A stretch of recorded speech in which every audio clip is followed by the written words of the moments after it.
Kembali lagi bersama saya bongkar pengalaman orang kaya.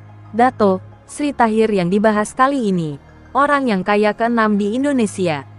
Dato Sri Prof. Dr. Tahir. Mbak, nama lahir. Ang Chun Ming, lahir tanggal 26 Maret tahun 1952, adalah seorang pengusaha di Indonesia. Biasa disapa Tahir investor, filantropis, sekaligus pendiri Mayapada Group, sebuah holding company yang memiliki beberapa unit usaha di Indonesia. Unit usahanya meliputi perbankan, media cetak dan TV berbayar, properti, rumah sakit dan rantai toko bebas pajak duty free shopping, DFS. Ia menjadi dikenal karena mampu menjadi orang terkaya ke-12 di Indonesia dan seorang filantropis yang mampu menyumbangkan $75 juta untuk kesehatan. Masa kecil Dato Sri Tahir. Tahir lahir di Surabaya pada tahun 1952 di sebuah lingkungan yang rata-rata warganya tergolong tidak mampu. Dia dibesarkan oleh sepasang ayah dan ibu yang menghidupi keluarga dengan membuat becak. Tahun 1971, dia menamatkan pendidikan menengah atas SMA di SMA Kristen Petra Kalianyar, Surabaya. Ketika lulus SMA, Tahir pernah bercita-cita ingin menjadi seorang dokter. Cita-cita tersebut kandas pada waktu ayahnya mengalami sakit keras hingga tidak sanggup lagi membiayai keluarga. Akibatnya, Tahir muda harus berhenti kuliah dan melanjutkan bisnis ayahnya di Surabaya. Ia mendapat beasiswa di sekolah bisnis di Nanyang Technological University, Singapura. Di Singapura, Tahir menempuh studi sembari tiap bulan mencari produk di Singapura untuk dijual di Surabaya. Dia membeli pakaian wanita dan sepeda dari pusat perbelanjaan di Singapura dan menjualnya kembali ke Indonesia. Dari sinilah, ia mendapatkan idenya untuk kapitalisasi produk impor guna membantu biaya sekolahnya. Awal dari bisnis garmen yang kemudian serius dia geluti pula. Di umur 35 tahun, ia bersekolah kembali lalu menyelesaikan pendidikan keuangan di Golden Gate University, California, Amerika Serikat. Pengalaman berbisnis, pengalaman dan keberaniannya dalam berbisnis pada akhirnya membawanya menjadi seorang pengusaha muda. Dia dikenal sebagai pengusaha ulet dan memiliki bisnis yang cukup beraneka ragam dan kesemuanya sukses. Dari garmen, lambat laun Tahir muda mulai berani memasuki bidang bisnis lain. Dia masuki bidang keuangan. Diawali dari Mayapada Group yang didirikannya pada tahun 1986. Bisnisnya merambat dari dealer mobil, garmen, perbankan, sampai di bidang kesehatan. Tahun 1990 Bank Mayapada lahir menjadi salah satu bisnis andalannya. Ketika itu, bisnis garmen Mayapada tidak lagi tumbuh, justru bisnis banknya maju pesat. Saat krisis ekonomi tahun 1998 menghantam negeri, banyak bank pemerintah maupun swasta yang ambruk. Namun di tengah situasi berbahaya seperti itu, Bank Mayapada tetap bertahan, malah masuk ke pasar saham Bursa Efek Jakarta. Aktivitas perbankan Bank Mayapada tidak lumpuh karena ia tidak mengambil kredit dari bank asing sebesar bank-bank di Indonesia pada waktu itu. Bank Mayapada saat itu masih berfokus pada pengucuran kredit usaha kecil. Bank Mayapada terus agresif ketika melihat dirinya sukses menghadapi krisis moneter. Dengan investasi asing seperti US, UAE, dan Singapura, banknya kini memiliki lebih dari 100 cabang di penjuru Indonesia. Pada tahun 2007, bank ini mendapatkan predikat bank umum terbaik nomor 2 selain bank milik negara.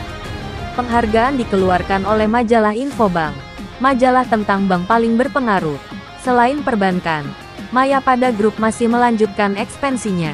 Pengembangan bisnis Dato Sri Tahir. Kini Tahir tercatat sebagai orang terkaya keempat di Indonesia tahun 2018. Harta kekayaannya saat ini mencapai 3,5 miliar dolar US dollar.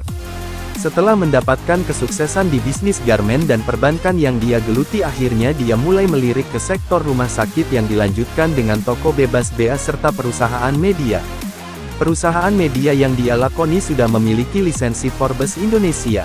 Setelah mendapatkan kesuksesan dari bisnis-bisnis itu, dia mulai lagi menunjukkan kekuatan bisnisnya dengan menciptakan perusahaan properti sebanyak 11 perusahaan yang bertempat di Bali, Indonesia dan Singapura. Kegiatan filantropis Dato Sri Tahir. Kesehatan. Tahir masih memegang teguh pandangannya, bahwa bisnis adalah sebagai sarana menjadi manusia yang bermanfaat bagi sesama. Yang paling terlihat dari derma Tahir adalah usahanya mengembangkan wirausaha kecil dan menengah. Melalui Bank Mayapada yang didirikannya, ia terus memompa semangat masyarakat untuk berwirausaha. Berkat kegigihannya ini, Tahir dianugerahi gelar doktor kehormatan oleh Universitas tanggal 17 Agustus tahun 1945 Surabaya. Berbekal keinginannya menjadi dokter, ia tetap memelihara keinginannya dengan membangun rumah sakit Mayapada yang berlokasi di Tangerang dan Jakarta Selatan. Melalui rumah sakit ini, Tahir memudahkan akses pelayanan kesehatan bagi anak dan orang tidak mampu. Pada peresmiannya, rumah sakit ini memberi pelayanan operasi jantung gratis bagi 100 pasien. RS Mayapada di Tangerang memiliki pusat neurosains, kardiologi, gastrointestinal dan juga onkologi. Sedangkan baik RS yang berada di Tangerang maupun Lebak Bulus tetap menyediakan layanan gawat darurat, ambulans dan klinik minggu. Dan direncanakan pembangunan cabang ketiga di Bali, serta sumbangan untuk malaria dan polio. Saat terjadi banjir di Jakarta, ia bersama Alim Markus Mastion, dan Mohtar Riyadi, Lipo Group ikut menyumbangkan Rp7 miliar dalam bentuk pengadaan air bersih, buku dan juga seragam sekolah bagi anak-anak korban banjir. Ia pernah menyumbang $75 juta untuk The Global Fund untuk melawan TBC, HIV, dan malaria di Indonesia, bermitra dengan Bill dan Melinda Gates Foundation. $10 juta diantaranya digunakan untuk memperluas akses kontrasepsi. Dengan bermitra bersama Bill dan Melinda Gates Foundation, sumbangannya dilipat gandakan menjadi $150 juta. Ini merupakan contoh filantropi paling fenomenal baik bagi Indonesia maupun regional. Indonesia telah berhasil meningkatkan angka kesehatan namun masih banyak hal yang harus diselesaikan, kata Bill Gates saat di Abu Dhabi. Dalam artikel pribadi Tahir yang penulis temukan di kanal blog, The Big Push, sebuah portal blog rancangan Huffington Post dan The Global Fund, lihat Huffington Post. Tahir mengatakan, "Saya tidak menyesal karena dulu saya gagal menjadi dokter. Tapi memang, saya tahu bahwa saya telah sangat diberkati. Walaupun saya gagal menjadi dokter karena tidak memiliki dana yang cukup untuk melanjutkan pendidikan, tetapi saya masih lebih beruntung dibandingkan dengan kondisi jutaan anak-anak lain di negara-negara berkembang di Afrika, Asia dan Pasifik Barat yang terpaksa masuk ke dalam lingkaran kemiskinan ekstrim ketika orang tua mereka sakit atau meninggal, dan jutaan lainnya menderita penyakit yang tidak dapat dicegahnya karena faktor lingkungan serta infrastruktur kesehatan yang kurang. Itulah mengapa saya telah memutuskan untuk menginvestasikan $65 juta melalui lembaga donor global untuk memerangi AIDS, tuberkulosis dan malaria. Ketika Global Fund diciptakan 1 dekade yang lalu, kejadian HIV meningkat di seluruh dunia, dan obat yang digunakan untuk mengobati virus masih mahal. Malaria membunuh 1 juta orang setiap tahun, dengan kematian terkonsentrasi di antara wanita hamil dan anak-anak di bawah usia 5 tahun. Lebih dari 2 juta orang meninggal akibat TBC karena mereka tidak memiliki akses murah pengobatan murah kelas 1. Sejak itu, saya melihat Global Fund telah memainkan peran penting dalam penanggulangan penyebaran epidemi ini. Kini di seluruh dunia, kejadian HIV telah menurun sepertiga, dan biaya obat HIV telah menurun lebih dari 99%. Pendidikan Dato Sri Tahir. Tahir menerima tawaran University of California, Berkeley dan Universitas Pancasila sebagai Majelis Wali Amanat, organ pengawas perguruan tinggi. Ia menyumbang kepada National University of Singapore, NUS, sebesar ¼ triliun rupiah. Donasi itu ia baktikan pada kesinambungan riset pada Lembaga Pengembangan Ilmu Kedokteran di NUS. Pada 2014, ia sudah mengucurkan dana $3,27 juta Amerika Serikat dalam rangka pemberian beasiswa bagi mahasiswa tidak mampu yang tersebar di 10 perguruan tinggi di seluruh Indonesia. Untuk bantuan di pendidikan menengah senusantara, Tahir membeli 10.000 komputer jinjing, laptop dengan total nilai $3 juta Amerika Serikat bagi 5 bintang kelas teratas yang berasal dari keluarga tidak mampu. Ia juga memberi beasiswa bagi mahasiswa-mahasiswa Peking University dan Haas School of Business yang berasal dari Asia Pasifik.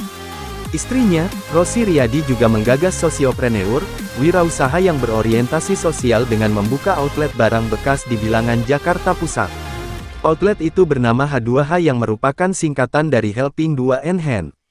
Sesuai namanya, hasil penjualan barang didedikasikan langsung bagi pemenuhan SPP siswa yang berasal dari keluarga kurang mampu. Prestasi Dato Sri Tahir. Tahir menerima gelar Dato Sri dari Sultan Pahang, Malaysia pada bulan Mei tahun 2010 atas kontribusinya dalam masyarakat dan menyelesaikan konflik antar perusahaan.